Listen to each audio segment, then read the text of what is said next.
서울의 한 초등학교. 수업을 시작하기 전 아이들은 특별한 시간을 갖습니다. 양손에 무언가를 들고 손을 움직이는 아이들. 자세히 살펴보니 둥글고 길쭉하게 생긴 자석입니다. 이렇게 눈을 감아야 돼. 어떤 느낌이 느껴지는지 잘 집중해서 느껴봐야 돼요. 자, 위에 있는 친구는 이 손을 가져갔더니 너무 가까이 가면 이렇게 붙어. 이게 붙지 않을 정도로 내려가야 돼. 굉장히 신경을 써야 되는 거죠. 붙지 않을 정도 잘. 사실 아이들은 에너지 집중력 스톤을 이용해 집중력 훈련을 하고 있는 것인데요. 자석을 다루는 게 익숙하지 않은 아이들은 아직까지 훈련이라기보다는 놀이처럼 느껴지나 봅니다. 훈련을 처음에 해보니까 그 에너지 스톤을 가지고 한 번도 느껴보지 못한 그런 엄청난 힘이 느껴져가지고 굉장히 신기하면서도 막 집중이 팍 드는 거예요. 그래가지고 집중을 하면서 굉장히 집중하는 것 자체가 굉장히 재밌었던 것 같아요. 자석을 다루며 보이지 않는 자력을 느끼는 훈련. 과연 이런 활동을 통해 아이들의 집중력이 향상될 수 있을까요? 집중력 훈련의 성과를 확인하기 위해 아이들에게 훈련을 시작하기 전 뇌파 검사와 집중력 검사를 실시했습니다. 현재 아이들의 집중력이 어느 정도인지, 그리고 평상시 수업 환경에서 아이들은 어떤 뇌파 상태를 나타내고 있는지 알아볼 수 있다고 하는데요. 그렇다면 3주간 아이들이 하게 될 집중력 훈련 방식을 알아볼까요? 기억해야 돼. 자, 오른쪽에 있는 친구는 기억해야 돼. 왜냐면 도와주고 나서 그릴 거니까 그 모양을 기억해야 돼. 기억할 때 여러분의 뇌가 엄청나게 그 시냅스가 정보를 가지고 처리하는 힘이 커지는 거예요. 기억하세요. 정보를 잊지 말고. 아이들이 집중해서 느끼고 기억해야 하는 것은 바로 자기장입니다. 두 개의 자력이 강한 자석을 이용해 자기장이 만들어지는 공간을 인지하는 훈련인데요. 자석이 서로 닿지 않도록 양손의 힘을 조절하면서 자기장의 공간과 움직임을 느끼는 아이들. 아주 잠시라도 주의를 다른 곳으로 돌린다면 순식간에 자석들이 붙어버립니다. 손 안의 감각을 모으고 집중력을 유지하며 보이지 않는 에너지를 느끼는 시간. 아이들은 3주간 아침마다 이 훈련을 한다고 하는데요. 과연 아이들의 집중력에는 어떤 변화가 일어날까요? 우리는 여기서 잠시 집중력이란 어디서 흘러나오는지 그 근원지를 알아야 할 필요가 있습니다. 인체 내에 존재하는 우주.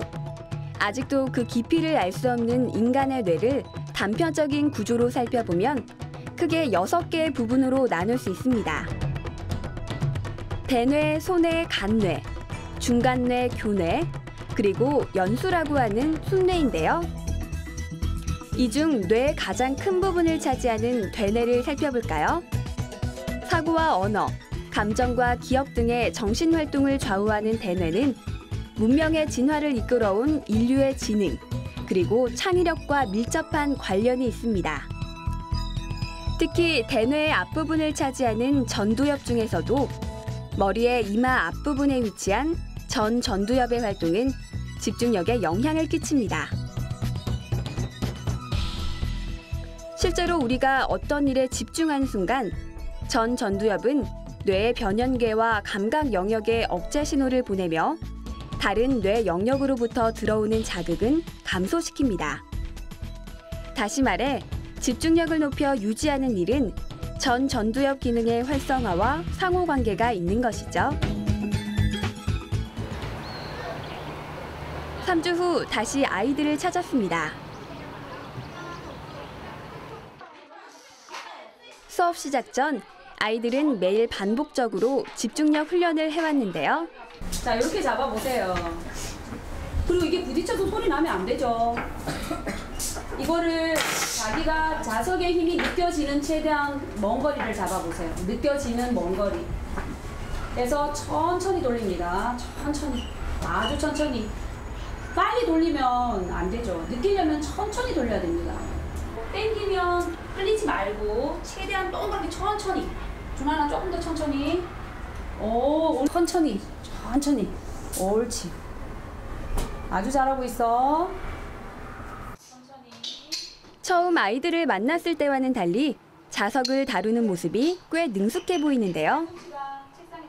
이젠 서투르거나 성급하게 자석을 움직이다가 자석끼리 붙어버리는 실수가 거의 없습니다.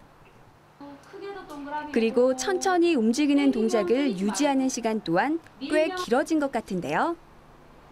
집중력 훈련을 시작하기 전과 후, 아이들에겐 어떤 변화가 일어났을까요?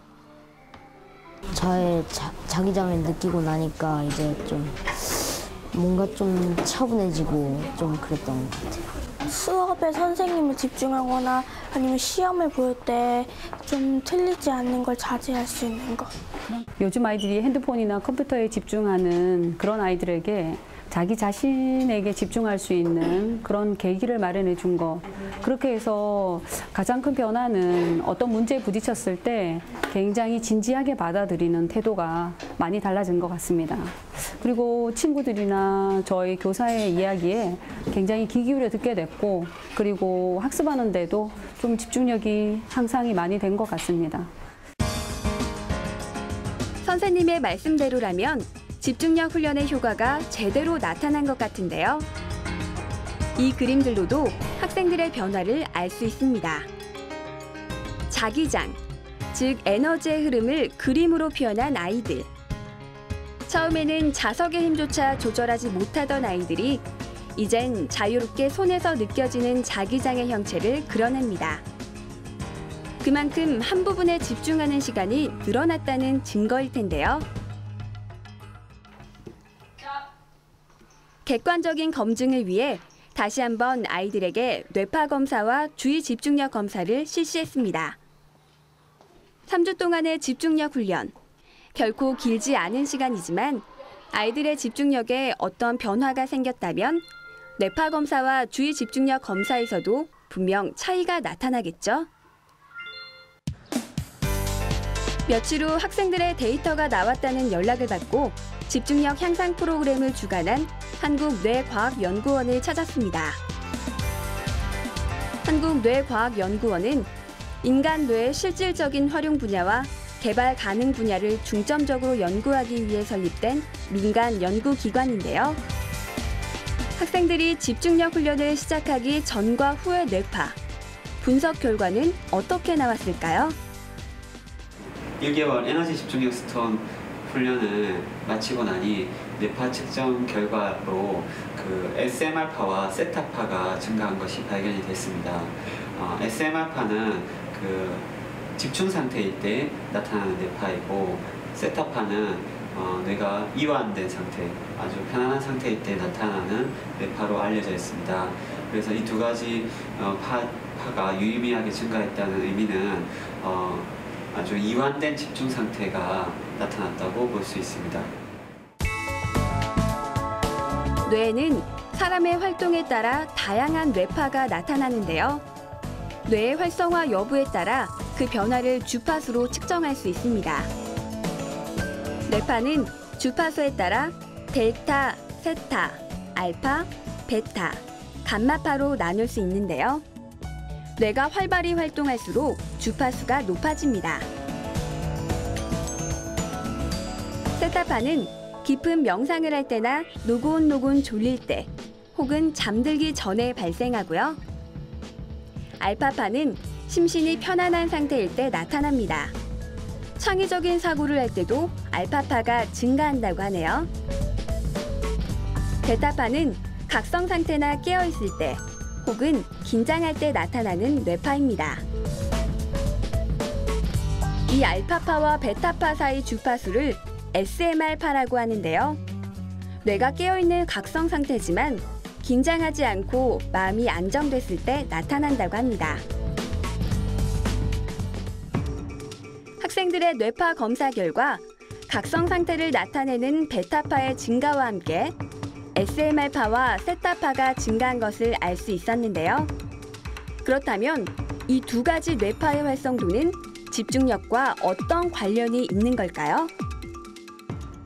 우리가 집중력이 향상이 될 때 나타나는 뇌파는 먼저 SMR파가 증가를 하고 보다도 안정된 집중 상태 때는 알파파가 증가를 하고요.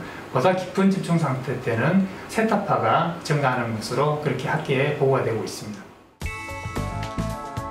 집중력 훈련을 한 학생들의 뇌파에서 이러한 변화가 나타났다는 것은 훈련 전보다 집중력이 생겼거나 집중력을 유지하는 힘이 생겼다는 증거인데요. 집중하는 능력은 선천적인 것이 아니라 훈련을 통해 키울 수 있다는 사실. 이를 뒷받침해줄 검사가 또 하나 있죠. 학생들은 뇌파 검사와 함께 집중력 검사를 받았는데요. 제한된 시간 안에 도형의 연속성을 찾아내는 방식의 페어 집중력 검사는 학생들이 가지고 있는 주의 집중력 정도를 평가할 수 있는 표준화 검사 도구라고 합니다. 그렇다면 학생들의 집중력 검사 결과는 어떻게 나왔을까요? 이번 실험을 통해 가지고 실험을 했는 집단에서는 실험을 하지 않은 집단보다 주의 집중력 지수가 월등히 높게 나타났고요. 또 한 가지 같이 높게 나타난 것은 주의 집중력 정도도 높았지만 주의력 끈기, 즉 다시 말해서 주의력 지속성도 상당히 높게 나타났습니다. 집중력. 우리는 왜 집중력을 높이기 위해 노력하는 걸까요? 집중하는 힘은 우리 삶 전반에 영향을 끼칠 수 있습니다. 특히 뇌가 발달하는 시기에 집중력을 끌어올린다면 학습 능력과 효율을 높이는 데 단연 도움이 되겠죠. 이외에도 집중력은 단기 기억력, 순발력, 사고의 유연성, 그리고 창의적, 융합적인 사고를 이끌어내는 역할을 하며 우리 자녀들이 창의 융합 인재로 성장하는 데 단단한 기반이 되는 힘이 될 수 있습니다. 최근에는 자녀의 숨은 집중력을 개발하기 위해 다양한 훈련 방법을 찾는 부모들이 늘고 있다고 하는데요. 그중 한 곳을 찾아가 봤습니다. 익숙하게 동작을 취하는 아이들. 두뇌 훈련은 어릴 때부터 시작하는 것이 효과가 높다고 하는데요. 여러 가지 동작들을 하면서 요구되는 것은 집중과 동시에 감정과 행동의 절제력, 그리고 마음의 평정심입니다. 천천히 바른 정면 상체만 쭉 돌려주세요. 나 더 이상 못 가겠어. 거기서 조금만 더 갑니다. 좀 전에 뇌파 연구 결과에서 봤듯이 집중할 때 나오는 SMR파와 세타파는 뇌가 편안하게 이완된 상태에서 나타나기 때문입니다. 몸과 마음이 여유롭고 안정된 상태에서 발휘되는 집중력. 아이들은 결코 쉽지 않은 절제된 동작들을 소화해내며 훈련에 몰입합니다. 전문 기관에 가지 않고도 우리가 집중력 훈련을 할 수 있다면 더욱 좋을 텐데요. 그렇다면 몇 가지 훈련 동작을 배워볼까요?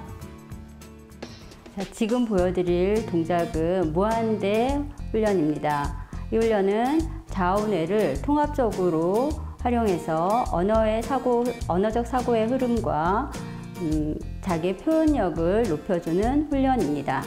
왼손을 사용해서 같은 방법으로 동작을 또 같이 해줍니다. 주의사항은 동작을 취할 때 엄지손가락을 계속해서 시선이 따라갈 수 있게 천천히 호흡을 하면서 집중합니다. 다음 동작은 학다리 자세입니다. 학다리 자세는 머리를 맑게 해주고 몸의 균형 감각을 키워주고 표현력을 높여주며 집중력을 키워주는 자세입니다.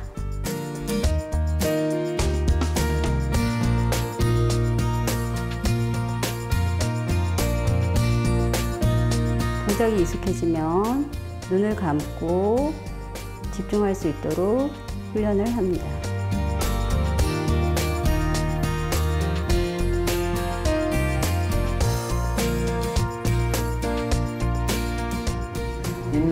제가 좀 산만하고 그랬는데 그런 것도 좀 잡히고 뭐 특별히 집에서 공부를 특별히 안 해도 어느 정도 성적이 나오는 것 같기도 하고 그다음에 체력 같은 것도 길러져서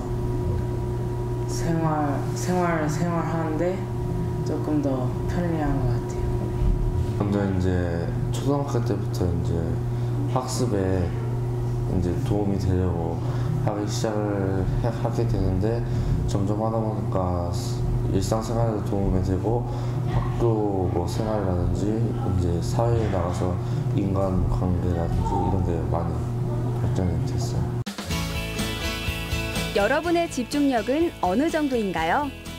집중력의 차이는 아마도 그 힘을 가진 사람이 가장 잘 알 수 있을 것입니다. 내가 가진 그 능력이 어느 정도인지 진단해 보는 것도 나를 성장시키고 개발하는 방법 중 하나일 텐데요. 아직도 밝혀지지 않은 두뇌의 가능성. 그 깊고 깊은 비밀의 문을 열 열쇠는 바로 우리의 아이들에게 달려 있습니다.